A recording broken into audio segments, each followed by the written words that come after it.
सभी को नमस्कार। मैं शुभकर्ण सहायक आचार्य ईएफएम राजकीय पीजी महाविद्यालय झुंझुनू। आज का टॉपिक भारतीय रिजर्व बैंक जो बीकॉम पार्ट प्रथम वर्ष के विद्यार्थियों के लिए और प्रतियोगी परीक्षाओं की तैयारी करने वाले विद्यार्थियों के लिए बहुत ही महत्वपूर्ण चैप्टर है। भारतीय रिजर्व बैंक ईएफएम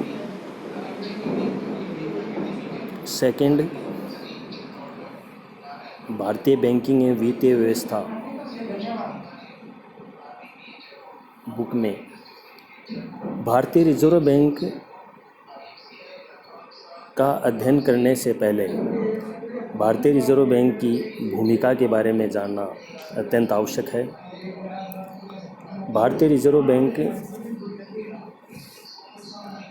संपूर्ण बैंकों पर नियमन और नियंत्रण करता है। सर्वप्रथम 1773 में वारेन हेस्टिंग ने general bank of Bengal and Bihar को भारत का केंद्रीय बैंक बनाने का सुझाव दिया। सन 1913 में चैम्बरलेन आयोग के सदस्य लॉर्ड किन्स ने केंद्रीय बैंक की स्थापना का प्रश्न उठाया। अतः 3 प्रेसिडेंसी बैंकों को मिलाकर इंपीरियल बैंक की स्थापना की गई, जिसमें बैंक ऑफ बंगाल, मद्रास, मुंबई,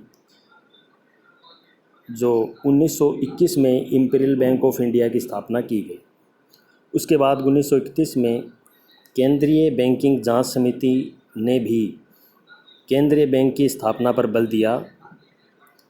बाद में सन 1933 में गोलमेज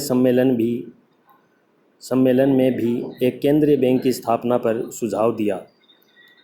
उपरोक्त सभी सुझावों के फलस्वरूप भारतीय विधायिका सभा में 8 सितंबर 1933 को आरबीआई का बिल प्रस्तुत किया गया, जिस पर 6 मार्च 1934 को वायसराय ने अपने हस्ताक्षर किए। इस प्रकार भारत में आरबीआई एक्ट 1934 के अंतर्गत केंद्रीय बैंक की स्थापना की। भारतीय रिजर्व बैंक ने 1 अप्रैल 1935 से केंद्रीय बैंक के रूप में कार्य करना शुरू कर दिया गया। अर्थात 1 अप्रैल 1935 को भारतीय रिजर्व बैंक की स्थापना हो गई। ये तो इसकी भूमिका के बारे में, इसके इतिहास के बारे में संक्षिप्त में अपने समझा। आगे अपना है भारतीय रिजर्व बैंक की स्थापना के उद्देश्य और क्या कारण रहे। भारतीय रिजर्व बैंक के स्थापना के उद्देश्य अनेक प्रकार हैं, जो निम्नलिखित हैं। प्रथम उद्देश्य है देश में मुद्रा तथा साख का समुचित प्रबंध करना। सेकंड है रुपयों के आंतरिक तथा बाह्य मूल्यों में स्थिरता लाना। थर्ड है देश में सुव्यवस्थित एवं संतुलित रूप से बैंकिंग का विकास करना। फोर्थ, सुसंगठित मुद्रा बाजार का विकास करना। 5 है कृषि साख की समुचित व्यवस्था करना।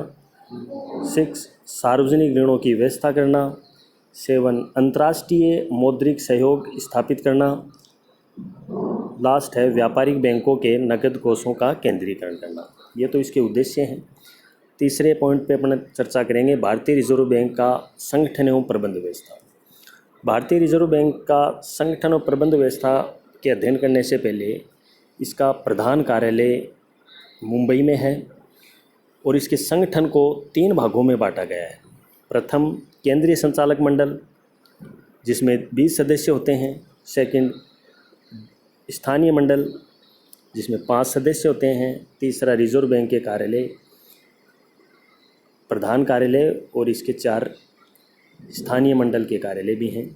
केंद्रीय संचालक मंडल में 20 सदस्यों में एक गवर्नर होता है, जिसका कार्यकाल 5 वर्ष के लिए होता है। 4 डिप्टी गवर्नर होते हैं जिसका कार्यकाल 5 वर्ष के लिए होता है। 15 संचालक होते हैं जो कि आरबीआई एक्ट के तहत या भारतीय रिजर्व बैंक के संगठन नियमानुसार ये कार्य करते हैं। स्थानीय मंडल में कोलकाता, मुंबई, चेन्नई, नई दिल्ली में ये स्थानीय इसके 4 मंडल हैं। 5 सदस्य हैं जिनके 4 वर्ष तक इनका कार्यकाल होता है। रिजर्व बैंक के कार्यालय में प्रधान कार्यालय इसका मुंबई माना जाता है। मुंबई इसका प्रधान कार्यालय है जो कि संपूर्ण भारतीय रिजर्व बैंक के अंतर्गत कार्य करने वाले बैंकों पर नियमन नियंत्रण करता है, जिसमें संपूर्ण कॉमर्शियल बैंक, व्यापारिक बैंक सम्मिलित हैं। आगे चर्चा करते हैं भारतीय रिजर्व बैंक के कार्यों की। देखो, भारतीय रिजर्व बैंक देश का केंद्रीय बैंक है। ये बैंक समस्त कार्य करता है जो किसी केंद्रीय बैंक द्वारा किए जाने वाले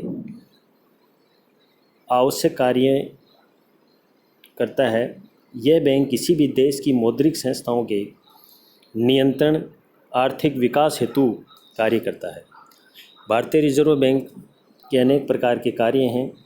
प्रमुख रूप से तो रिजर्व बैंक पूरे देश में नियमन नियंत्रण का कार्य ही करता है, जो कि बैंकिंग प्रणाली सुगम एवं आसान तरह से चल सके।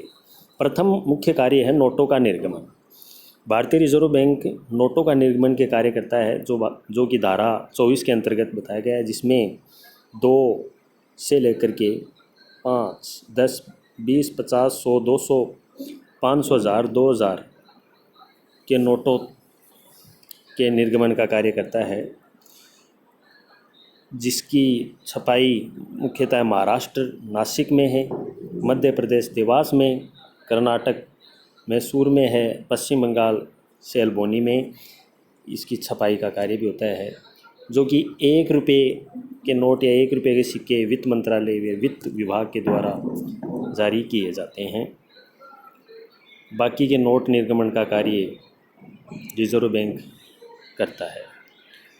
सेकंड कार्य इसमें बैंकों का बैंक के रूप में या अंतिम ऋणदाता के रूप में भी कार्य करता है, बैंकों का बैंक कहलाता है। तीसरा समाशोधन कार्य भी करता है, जिसमें क्लियरिंग हाउस बने हुए 14 केंद्र हैं भारत में। विदेशी विनिमय नियंत्रण का कार्य भी है, जो कि एक देश से दूसरे देश में आयात निर्यात में रिजर्व बैंक विदेशी विनिमय के दौरान नियमन नियंत्रण का कार्य भी सुगम तरीके से किया जाता है।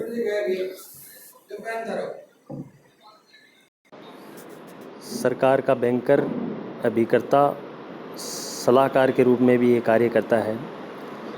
बैंकिंग प्रणाली का नियमन नियंत्रण करता है, जिसमें लाइसेंस, प्रबंध, शाखा विस्तार, निरीक्षण, विलयन, अवसायन का कार्य भी ये करता है। जो भी लाइसेंस, प्रबंध, शाखा का किस प्रकार विस्तार करना है, ये कार्य भी रिजर्व बैंक ऑफ करता है। शाख नियंत्रण का कार्य भी ये करता है भारतीय रिजर्व बैंक। भारतीय रिजर्व बैंक के अनेक कार्य भी हैं, जिसमें प्रथम है कृषि शाख, जिसमें नाबार्ड की महत्वपूर्ण भूमिका होती है, जिसमें 12 जुलाई को इसकी स्थापना की गई थी। दूसरा है औद्योगिक वित्त। औद्योगिक जो रुग्ण इकाइयाँ हैं उसको वित्त प्रदान करने का कार्य भी करता है। अन्य कार्यों में आर्थिक समंकों का एकत्रीकरण एवं प्रकाशन का कार्य भी करता है। बैंकिंग शिक्षा एवं प्रशिक्षण का कार्य भी भारतीय रिजर्व बैंक के द्वारा किया जाता है। मुद्रा स्थानांतरण का कार्य भी आरबीआई करता है। मुद्रा परिवर्तन का कार्य भी आरबीआई के द्वारा किया जाता है। निक्षेप स्वीकार करना, डिपॉजिट स्वीकार करने का कार्य भी आरबीआई के द्वारा किया जाता है। अंतर्राष्ट्रीय संस्थाओं से लेन देन का कार्य भी रिजर्व बैंक ऑफ इंडिया के द्वारा किया जाता है। बहुमूल्य धातुओं का क्रय विक्रय भी रिजर्व बैंक के द्वारा किया जाता है। बैंकिंग सुविधाओं का विस्तार रिजर्व बैंक ऑफ इंडिया के द्वारा किया जाता है। विकास वित्त की पूर्ति भी आरबीआई करता है। इस प्रकार भारतीय रिजर्व बैंक एक महत्वपूर्ण भूमिका निभाता है, जो कि पूरे रूल्स एवं रेगुलेशन के आधार पे रिजर्व बैंक ऑफ इंडिया स्थापित करता है, जो संपूर्ण बैंकों पर नियमन नियंत्रण भी करता है। आरबीआई संपूर्ण व्यापारिक बैंकों पर नियंत्रण में इनकी महत्वपूर्ण भूमिका होती है, जिससे देश के अंतर्गत देश में बैंकिंग प्रणाली या बैंक सही तरीके से क्रियान्वयन किया जा सके। आरबीआई एक केंद्रीय बैंक के रूप में भी भूमिका निभाता है।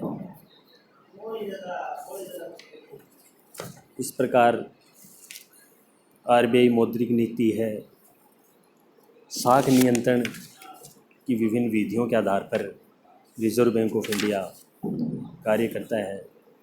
मौद्रिक नीति के उपकरणों का भी क्रियान्वयन इसमें किया जाता है। इस प्रकार रिजर्व बैंक ऑफ इंडिया संपूर्ण भारत में एक महत्वपूर्ण भूमिका का निर्वहन करता है। धन्यवाद।